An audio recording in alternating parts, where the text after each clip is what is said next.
Bien, empezamos con la ficha número 1 del módulo de Derecho Penal. La semana pasada estuvimos viendo la ficha de introducción y ya nos ponemos a trabajar cada una de las siguientes conductas delictivas que iremos viendo a lo largo de la ficha. Bien, en primer lugar empezamos con el artículo 138 del Código Penal. Es un artículo en el que en principio regula la conducta del homicidio. Se puede decir que la conducta base en la cual una persona mata a otra y cuya calificación recibiría el tipo de homicidio. Bien, el artículo 139 es cuando ese homicidio lo venimos a calificar de asesinato porque se dan algunas de las siguientes circunstancias. Bien sea alevosía, precio, recompensa o promesa, ensañamiento, aumentando deliberada e inhumanamente el dolor del ofendido, o para facilitar la comisión de otro delito o para evitar que se descubra. Bien, cuando en un homicidio está presente cualquiera de las circunstancias que acabamos de comentar, pasaría a convertirse en asesinato. La consecuencia que conlleva el homicidio pasado al asesinato es el tipo de pena e imponer. Lógicamente, en el asesinato tiene una pena mucho mayor que la de homicidio, como podréis comprobar en el artículo. Hay dos conceptos que sí nos interesa aclarar, ¿no? ¿Qué es lo que se entiende por alevosía y qué es lo que refiere por ensañamiento? Alevosía es emplear en la ejecución medios, modos o formas que tienden directa o especialmente a asegurarla sin el riesgo que para su persona pudiera proceder de la defensa por parte del ofendido. ¿A qué nos estamos refiriendo? Por ejemplo, en el caso en el que yo quiero matar a una persona y al objeto de conseguir mi resultado y que no se pueda defender, espero a que esté dormido y cuando está dormido le clavo un puñal en el corazón. Lógicamente, en esas circunstancias se daría precisamente lo que estamos comentando, que por un lado estoy empleando el medio, modo, forma, es decir, esperando a que esté dormido una persona, y a continuación le clavo cuando está dormido el puñal en el corazón, es decir, que consigo finalmente el propósito de matarlo, ¿no? Sin el peligro o sin el riesgo para mi persona, en cuanto si la misma se quisiese defender, ¿no? Ese sería un ejemplo de alevosía. Y un ejemplo de ensañamiento, o mejor dicho, vamos, la definición de ensañamiento, y ahora a continuación os pongo un ejemplo. Ensañamiento sería aumentar deliberada e inhumanamente el dolor del ofendido, de la víctima, más allá de lo necesario para producir el resultado. Es decir, imaginaros que quiero matar a una persona, la ato a una silla, le doy varias puñaladas para que se vaya desangrando y que de alguna manera vaya padeciendo más allá de lo necesario, y cierro la habitación con una llave y espero que la persona, pues muera desangrada, ¿no? Si observáis en este ejemplo que acabo de comentar, el resultado que se va a producir es la muerte, pero quiero que esa persona padezca más allá de lo necesario, ¿vale? Es decir, lo que se castiga con el ensañamiento es aumentar de una manera deliberada e inhumanamente el dolor del ofendido, más allá de lo necesario para producir el resultado. Si yo hubiese querido matar a esta persona sin que padeciese, pues le doy dos puñaladas en el corazón, una puñalada en el corazón, ¿no? No. Y en cambio, el ejemplo veréis que se hace de tal manera que aunque yo quiero producir finalmente la muerte, pero lo quiero hacer para que la persona sufra, vaya de lo necesario, ¿vale? Esa sería la definición de ensañamiento. Por lo tanto, cuando en un homicidio, insisto, sea cualquiera de las circunstancias que aquí viene a referirse, en el artículo 139, pasaría a convertirse ese homicidio en asesinato. Si observáis, con que se dé una única circunstancia pasaría a ser agravante, y cuando, por ejemplo, pueda concurrir más de una, si observáis, la pena a imponer se aplicará en su mitad superior. ¿vale? Es decir, viene a decir que si la pena base es de 15 a 25, la mitad superior sería de la mitad de 15 a 25, que sea de 20 a 25 años. Por tanto, si se diese, imaginaros que se diese alevosía y se diese ensañamiento, las dos circunstancias, ¿vale? En ese caso, la pena a imponer sería de 20 a 25 años. Un mínimo de 20 y un máximo de 25.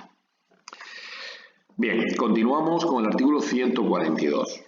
Hasta ahora mismo, el delito del homicidio o del asesinato son delitos dolosos, delitos que se cometen con intencionalidad. Pero puede ser que debido a una falta de diligencia por nuestra parte se pueda cometer este tipo de delito por imprudencia.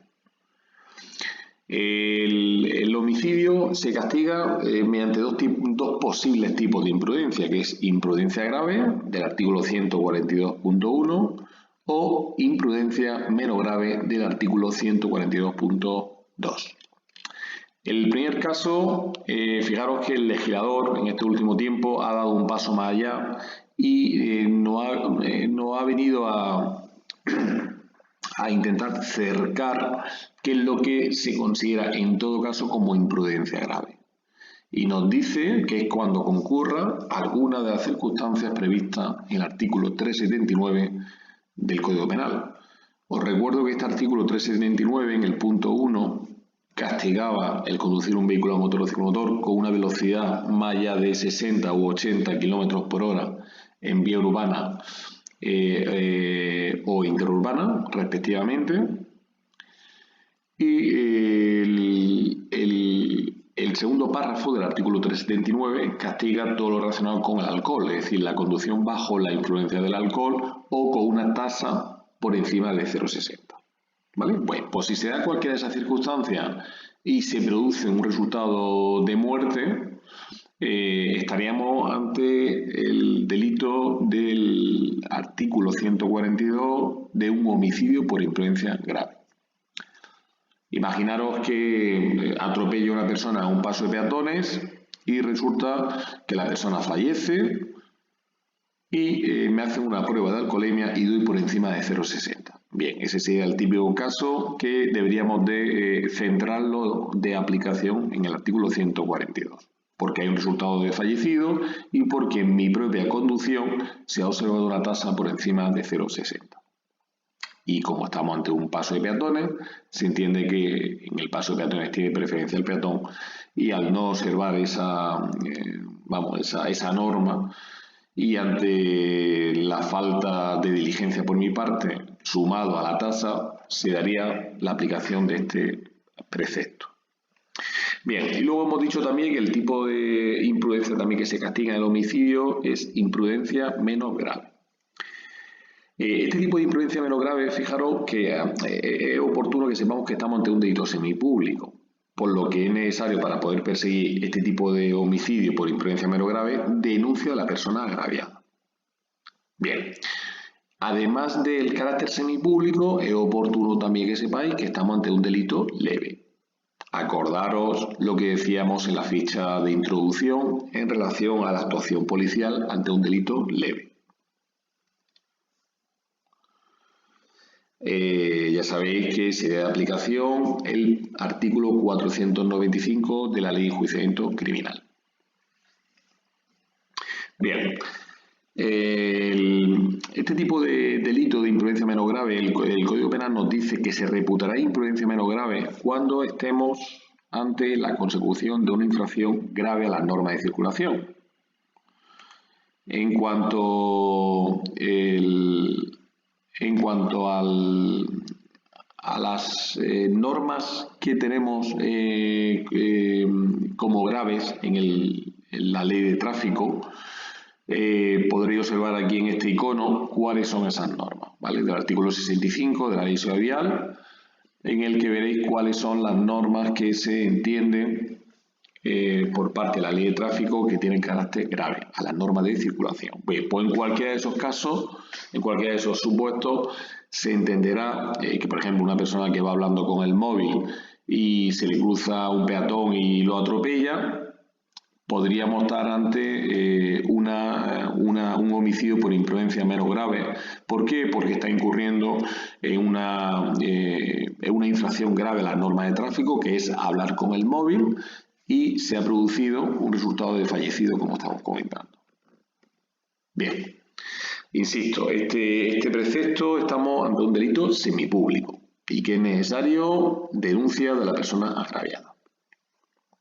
Bien, del tema del aborto se castiga en el artículo 146 el que por imprudencia grave ocasione un aborto.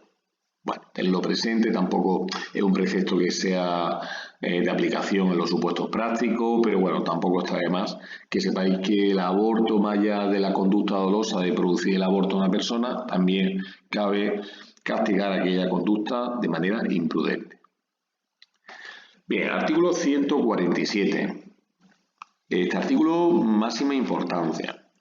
Bien, es el artículo que castiga el delito de lesiones y se nos dice como tal el que por cualquier medio o procedimiento causare a otro una lesión que menoscabe su integridad corporal o su salud física o mental. Eso sí, es importante que esa lesión requiera objetivamente para su sanidad, además de una primera asistencia facultativa, tratamiento médico o quirúrgico. La simple vigilancia o seguimiento facultativo del curso de la lesión no se considera tratamiento médico. Bien, importante esta cuestión. Es necesario que además de una primera asistencia facultativa sea necesario para su curación el tratamiento médico o quirúrgico. ¿Vale?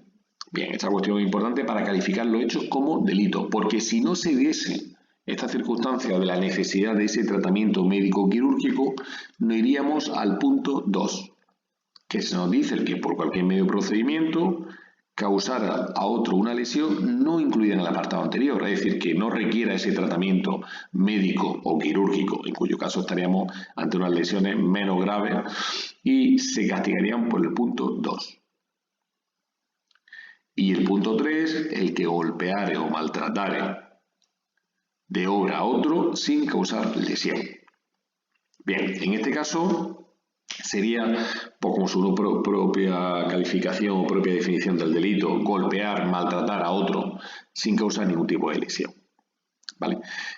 Tanto la conducta del número 2 y el número 3 lo tenemos calificado como delito leve. Y por tanto vuelvo a insistir en la importancia de saber cómo actuamos ante un delito leve, teniendo presente la aplicación del artículo 495 de la Ley de Enjuiciamiento Criminal. Además del carácter de delito leve, tened en cuenta que también las conductas 2 y 3 son conductas semipúblicas, por lo que para poder perseguir de ese tipo de conducta es necesario denuncia de la persona agraviada o de su representante legal.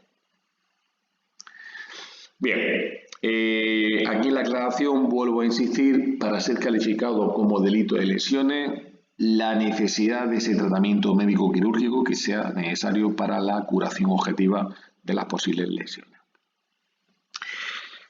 Avanzamos en el artículo 148.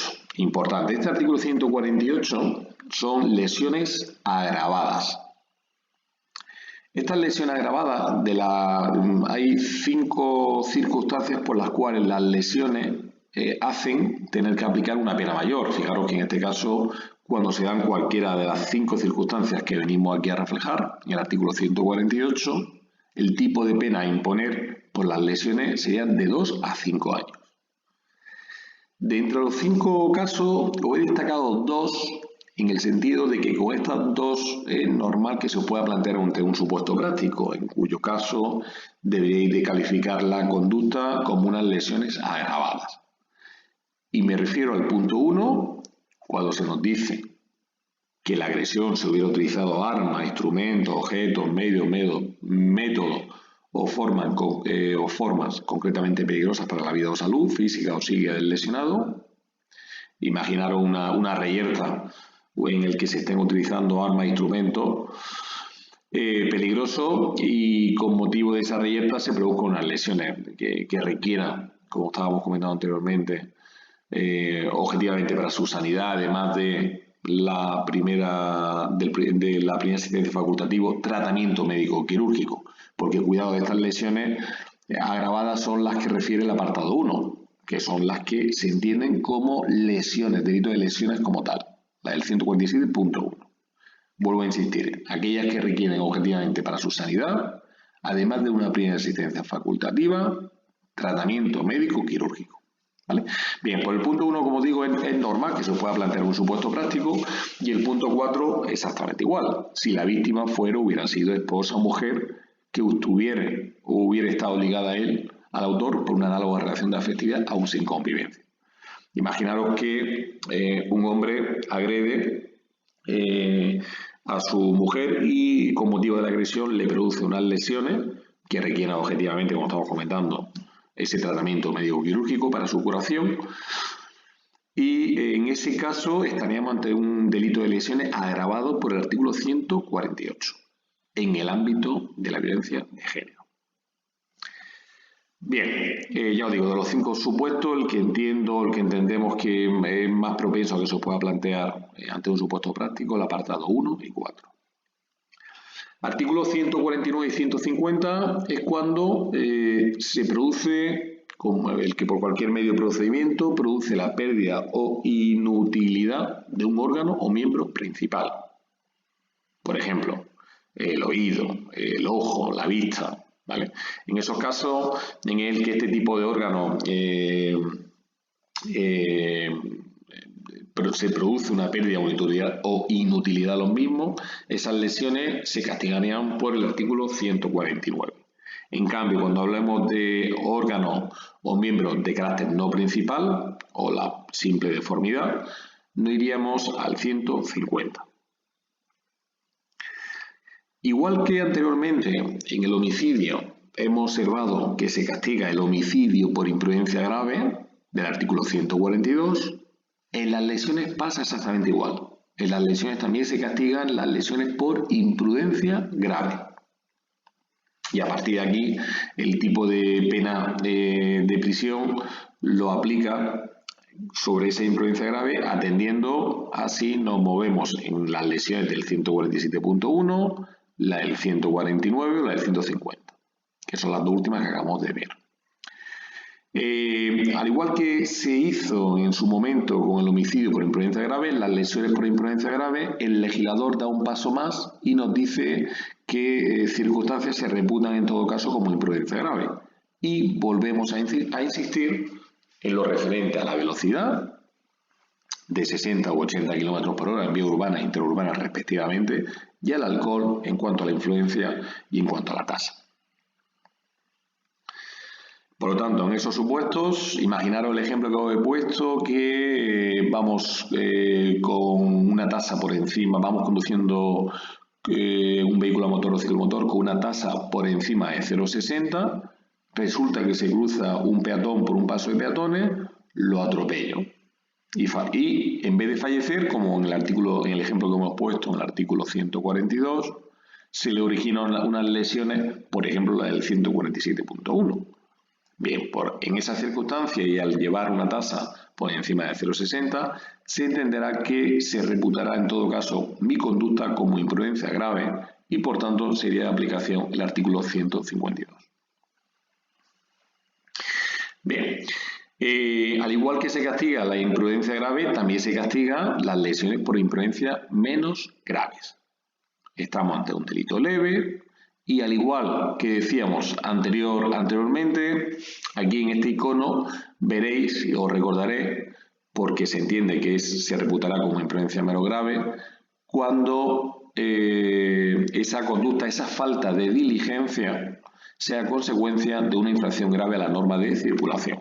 Aquí en este icono podréis ver las calificaciones, las conductas, las calificaciones que la ley de seguridad vial en cuanto a infracciones las califica de graves.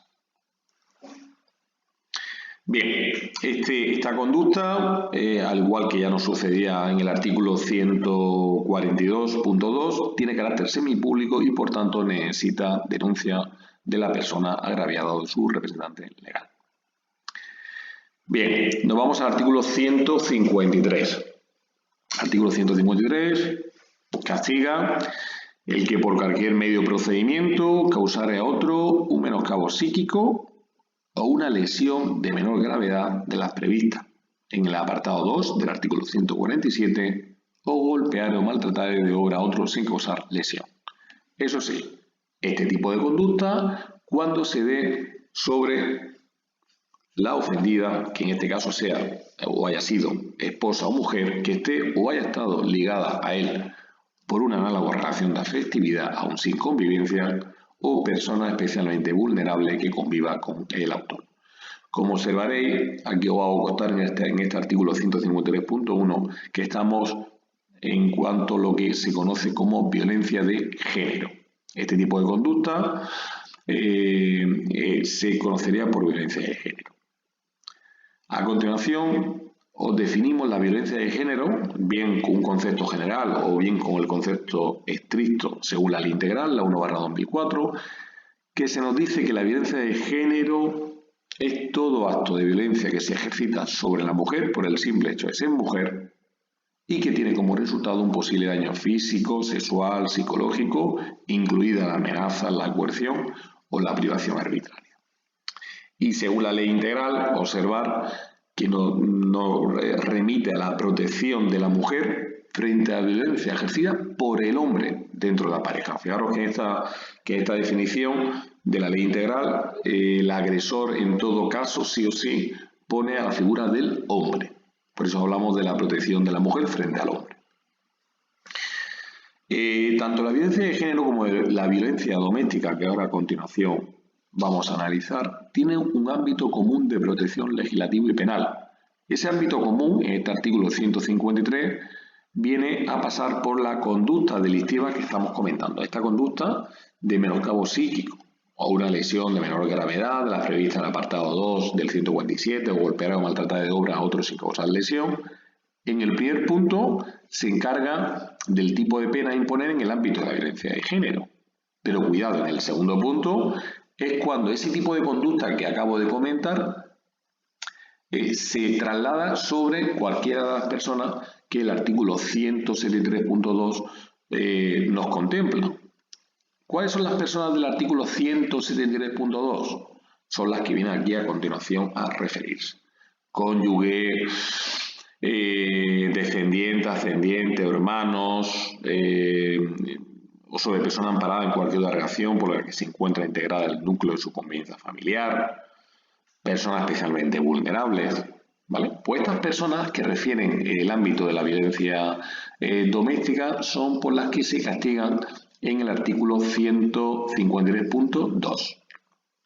Cuidado, cuando hablamos de cónyuge ya no nos estamos refiriendo en el ámbito de la violencia doméstica. Por ejemplo, estaríamos hablando de personas del mismo sexo, ¿vale? Para que sean consideradas como violencia doméstica. Si es el hombre con respecto a la mujer, ya sabéis, y lo acabamos de ver en el artículo 153.1, hablaríamos de violencia de género. Bien, ¿qué se entiende por violencia doméstica? Antes hemos definido la violencia de género, pues la violencia doméstica es aquella que se ejerce y se hace extensible a otros miembros de la familia que conviven bajo el mismo techo. Igual que la violencia de género no era necesario la convivencia, al igual que pasaría con personas del mismo sexo, que tampoco es necesaria la convivencia. En los restantes casos, cuidado, en los restantes casos sí se exige esa convivencia. Que convivan bajo el mismo techo. No obstante, os he hecho constar aquí, en este pequeño icono podréis comprobarlo, una reciente sentencia del Tribunal Supremo, la 47/2020, que efectúa de la convivencia a un padre separado que está en un régimen de visita con respecto al hijo y no tiene la patria potestad. El Tribunal Supremo entiende que no tiene sentido entender en el caso de que el hijo exigirle la convivencia a un padre que está separado en el régimen de visita agreda al hijo, no tiene sentido exigir esa convivencia. Pues, como viene a decir, y si tenéis ocasión de leer el artículo, sería una sin razón. por lo que os he querido hacer constar esta sentencia del Tribunal Supremo, por lo menos para que en el típico caso de personas, de parejas separadas, en el que esa convivencia pueda no darse precisamente por el régimen de visita, el Tribunal Supremo, que sepáis que la interpretación que tiene es que es de aplicación el castigo como violencia doméstica. Y no por el hecho de no darse una convivencia específica como tal en ese supuesto, no dejar de aplicarla. ¿Vale? O he extraído la noticia fundamental en el sentido en el que va la sentencia, y quiero que sepáis que por lo menos en este caso como tal el Tribunal Supremo se ha salido de la línea jurisprudencial que llevaba hasta ahora y ha dictado sentencia en el sentido que podréis comprobar, ¿no? De no exigir esa convivencia en el caso que os estoy comentando. Bien, y ya por último, el artículo 154, castigaríamos a quienes riñeren entre sí acometiéndose tumultuariamente y utilizando medios o instrumentos que pongan en peligro la vida o integridad de las personas. Bien, de este artículo 154 es necesario dos requisitos fundamentalmente. Un acometimiento tumultuario. Es decir, imaginaros dos bandas latinas que se emplazan a las 12 de la mañana en la Plaza San Pedro para agredirse mutuamente. Y que esa agresión, muy importante para que podamos aplicar este artículo 154, utilice medios o instrumentos que pongan en peligro la vida o integridad física de las personas. Podemos estar hablando de navajas, puñales, podemos estar hablando del pitón de la cadena del ciclomotor, es decir, cualquier tipo de medio o instrumento que se pueda entender que es peligroso para la vida o integridad física de las personas. Bien, seguimos con los delitos contra la libertad. El artículo 163 y 167 castiga las detenciones ilegales y secuestros. Es importante que distingáis bien este delito con respecto al delito del artículo 530 del Código Penal en materia de los delitos contra las garantías constitucionales. Y ahora os tengo que hacer un pequeño matiz a continuación. Bien, el artículo 163 castiga cuando el particular encierra o detiene a otra persona privándole de su libertad. Incluso el punto 4, cuando el particular que fuera de los casos permitidos por la ley aprehendiera a una persona para presentarla inmediatamente a la autoridad. El primero es una detención directamente ilegal a todos los efectos. En el segundo, el particular que fuera de los casos permitidos por las leyes, es decir, detener a una persona fuera de los casos establecidos en el artículo 490 de la Ley de Enjuiciamiento Criminal, lo detenga y lo ponga inmediatamente a disposición de la autoridad competente. No por el hecho de presentarlo ante la autoridad deja de estar cometiendo una detención ilegal en el momento en el que detiene a una persona fuera de los casos establecidos en las leyes. Y vuelvo a repetir, se está refiriendo al artículo 490 de la Ley de Enjuiciamiento Criminal, que se nos dice cuando por parte de un particular tiene la facultad de detener. Vale, pues el artículo 163 castigaría las detenciones ilegales por parte de un particular. En cambio, cuando esa detención ilegal se cometa por autoridad o funcionario público, se castigaría por el artículo 167. Y fijaros que nos dice la autoridad o funcionario público que fuera de los casos permitidos por la ley. Los casos a los que se está refiriendo serían el 490 de la Ley de Enjuiciamiento Criminal y el 492 de la Ley de Enjuiciamiento Criminal, en el que por parte de un agente de la autoridad tendría la obligación de detener. Pues bien, detener fuera de esos supuestos y, muy importante, sin mediar causa por delito, estaríamos ante una detención ilegal del artículo 167. ¿Y qué significa mediar causa por delito? Pues cuando exista un procedimiento judicial que se dirige sobre algo. Pues cuando no se dé esa circunstancia y se detenga fuera de los casos permitidos por las leyes, aplicaríamos el artículo 167. No confundirlo con el segundo punto del artículo 167.2, en el que aquí admite las dos posibilidades, mediando o no causa por delito. Pero cuidado, ¿con respecto a qué tipo de conducta? Pues la privación de libertad de cualquiera y, muy importante, que no se reconociese dicha privación de libertad o de cualquier otro modo ocultase la situación o paradero de esa persona. En ese caso me da igual que exista causa legal por delito, que exista o que no exista. Me da exactamente igual. Aplicaríamos sí o sí el artículo 167.2. Y aquí a continuación hago una pequeña diferencia que hay con respecto al artículo 530, ¿vale? A nivel complementario.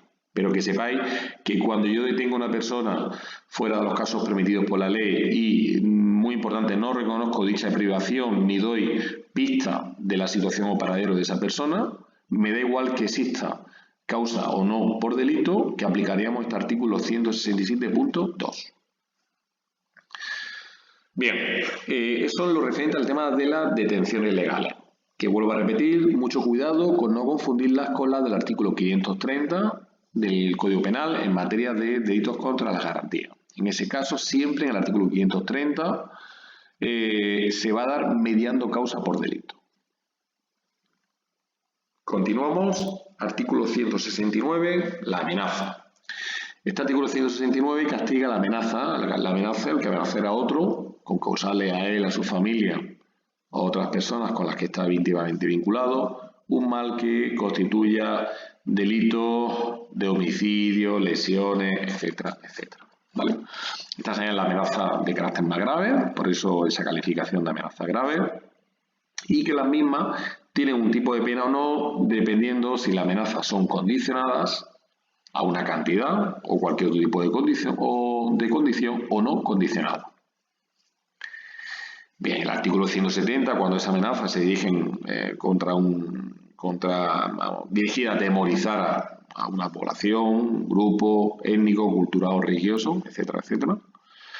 Y el artículo 171 castigaría la amenaza en el ámbito de la violencia de género y doméstica. En primer lugar, el artículo 171, fijaros que ya define aquellas amenazas de un mal que no constituyan delito, es decir, que no estemos en el artículo 169 que acabamos de comentar. Y a partir de aquí, incluso castigan como delito, y esto es muy importante, como delito unas amenazas leves que se profieran sobre esposa o mujer que esté o haya estado ligada a él por una análoga relación de afectividad aún sin convivencia. Por lo tanto, en el ámbito de la violencia de género, una simple amenaza leve es motivo de delito y, por tanto, de detención. Y aquí, y asimismo, os lo hago constar en esta aclaración. El punto 5, en cambio, y mucho cuidado, el que de modo leve amenace, eso sí, con arma u otro instrumento peligroso en el ámbito de la violencia doméstica, es decir, a cualquiera de las personas del artículo 173.2. En este caso de que sea una amenaza leve, pero que vaya acompañada de arma u otros instrumentos peligrosos, sí estaríamos ante un delito también en el ámbito de la violencia de género. Pero cuidado, si en el ámbito de la violencia de género no se lleva a efecto esa amenaza mediante arma u otro instrumento peligroso, nos tendríamos que ir al punto 7 de este mismo artículo, que castigaría y nos dice: el que fuera de los casos anteriores, el que de modo leve amenace a otro, será castigado con la pena de multa, tal. Y este hecho solamente será perseguible mediante denuncia de persona agraviada. Y lo calificaríamos como un delito leve. Por lo tanto, en el ámbito de la violencia doméstica, si se lleva a efecto una amenaza de carácter leve, sin utilizar medio u otro instrumento peligroso, calificaríamos la conducta por este precepto, el punto 7, y calificaríamos como delito leve de amenaza en el ámbito de la violencia doméstica. La única cuestión que tiene a favor, pues que cuando hablamos que el ofendido fuera una de las personas de la violencia doméstica, es decir, la del apartado 2 del artículo 173, no se exigirá la denuncia a que se refiere el párrafo anterior, el que acabamos de comentar. ¿vale? Esa es la única cuestión favorable en cuanto a una víctima por tema de amenazas leves en el ámbito de la violencia doméstica. Pero eso sí, no perdamos la perspectiva que estaríamos ante un delito leve, y ante un delito leve es de aplicación lo que ya vimos en su momento en la ficha de introducción del artículo 495 de la Ley de Enjuiciamiento Criminal. Bien, continuamos con las coacciones. Artículo 172. El que sin estar legítimamente autorizado impidiera a otro con violencia, importante. En las coacciones se da violencia. Hacer lo que la ley no prohíbe o le compeliera a efectuar lo que no quiere, sea justo o injusto. ¿Y cómo se castigan las coacciones en el ámbito de la violencia de género de carácter leve? Es decir, sobre esposa o mujer que esté o haya estado ligada a él por una relación de afectividad. Pues unas coacciones de carácter leve, al igual que pasaba con las amenazas de carácter leve, al darse en el ámbito de la violencia de género, es delito. Coacciones leves es delito. En cambio, fuera de los casos anteriores, el que cause a otro una coacción de carácter leve, estaríamos ante un delito leve y semipúblico. Por lo que se puede entender que en estos casos del artículo que la víctima de la coacción sea la del apartado 2 del artículo 173, es decir, violencia doméstica, estaríamos ante un delito leve y lo único a favor que no se exige la denuncia a que se refiere el párrafo anterior. Es decir, actuaríamos exactamente igual que con una amenaza leve. Una amenaza leve y una coacción leve en el ámbito de la violencia doméstica sería calificada como delito leve. Y lo único a favor, vuelvo a repetir, que no es necesario la denuncia de la persona agraviada para poder perseguir dicha conducta. Bien, el artículo 172 castiga el delito de acoso a una persona llevando a cabo de forma insistente y reiterada y sin estar legítimamente autorizada cualquiera de las conductas que aparecen en los 4 puntos que aquí referimos. Mucho cuidado, este delito de acoso ya ha sido objeto de aplicación en algún supuesto oficial de convocatoria. Entonces, mucho cuidado, tenedlo presente, porque cuando se da cualquiera de la conducta del artículo 172 en materia de acoso y la ofendida sea cualquiera de las personas del artículo 173.2, incluida violencia de género y violencia doméstica, en este caso, que sepáis que no sería necesario la denuncia a que se refiere el siguiente punto 4, por lo que un delito de acoso en el ámbito de la violencia de género o doméstica actuaríamos de oficio, en todo caso, siempre de oficio. Y ya fuera de estos dos ámbitos, de la violencia de género doméstica, estaríamos ante una conducta semipública. Bien, artículo 173. El primer punto, el que infligiera a otra persona un trato degradante, menoscabando gravemente su integridad moral. Y el punto 2, fijaros que os lo recalco como importante. El que ejerza violencia física o psíquica, y a partir de aquí nos encontraríamos a todas las personas bien hablando de violencia de género como violencia doméstica.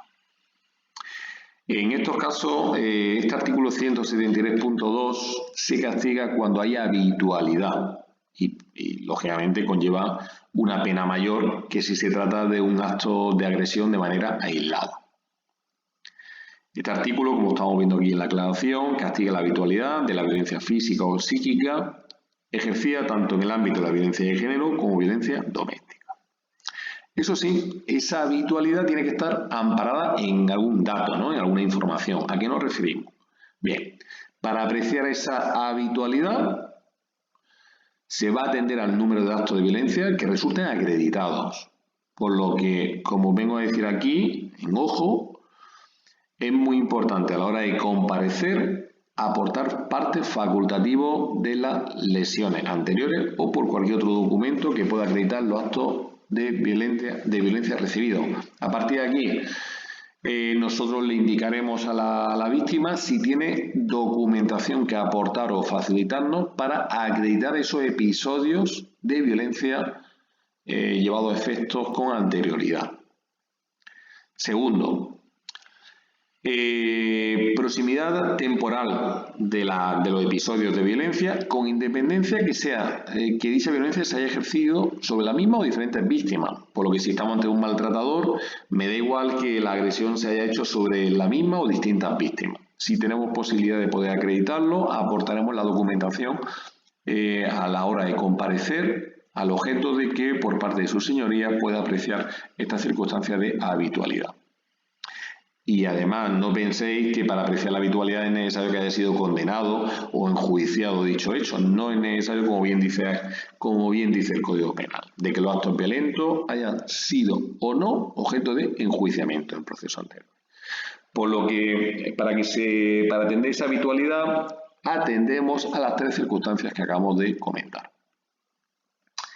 Y ya por último, para terminar con el punto 4, quien causa una injuria o vejación injusta de carácter leve, cuando el ofendido fuera alguna de las personas a las que se refiere el apartado 2 del artículo 173. ¿Vale? Es decir, aquí englobamos tanto a la violencia de género como violencia doméstica. Solamente las injurias, como bien dice aquí en el último punto del párrafo, las injurias solamente serán perseguibles mediante denuncia de la persona agraviada. Por lo que la vejación injusta de carácter leve se actuará de oficio. Bien, y aquí la aclaración que he puesto a la hora de comparecer, tenerla presente. Aquí he puesto semipúblico, esto es un error, es simplemente importante. ¿Vale? Semipúblico no lo quería decir aquí, sino simplemente importante a la hora de comparecer. Aportamos todo tipo de documentación, parte facultativa de lesiones, al objeto de facilitar la labor de su señoría y que pueda apreciar la habitualidad a la que nos estamos refiriendo en materia de malos tratos. Por último, tenéis aquí un esquema muy completo, en primer lugar definiendo qué se entiende por violencia de género y por violencia doméstica, bien parejas del mismo sexo o ascendiente, descendiente, hermano, en este último caso en materia de violencia doméstica, y lo referente a la convivencia. En cuanto a los ascendientes, descendientes, hermanos, que sí requiere esa convivencia, pues atender a la última sentencia del Tribunal Supremo, por lo menos en el caso al que refiere la sentencia del Tribunal Supremo. Por lo demás, sí debemos de requerir, entiendo bajo mi criterio, esa convivencia. Pero cuando hablemos de padres separados, como estaba justificando la prueba de sentencia, que veía una sinrazón, dejar de aplicar la agravante de la violencia doméstica por el simple hecho de que no estuviese conviviendo por el tipo de régimen aplicable en la separación el menor con respecto al padre. Por lo que en ese caso sí debéis de atender e incluso referir a esa posible sentencia reciente que hemos hecho alusión.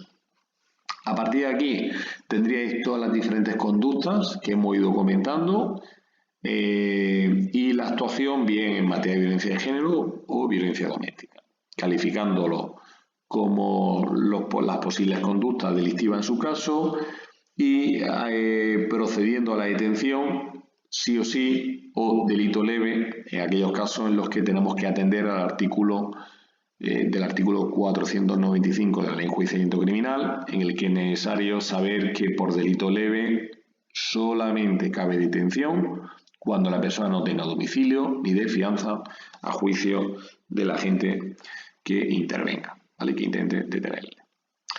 Bien, y ya os digo, este esquema resume muy bien, matiza cualquier aspecto a tener en cuenta de las diferentes conductas delictivas en el ámbito de la violencia de género o doméstica. Hasta aquí la aplicación de la ficha 1. Gracias.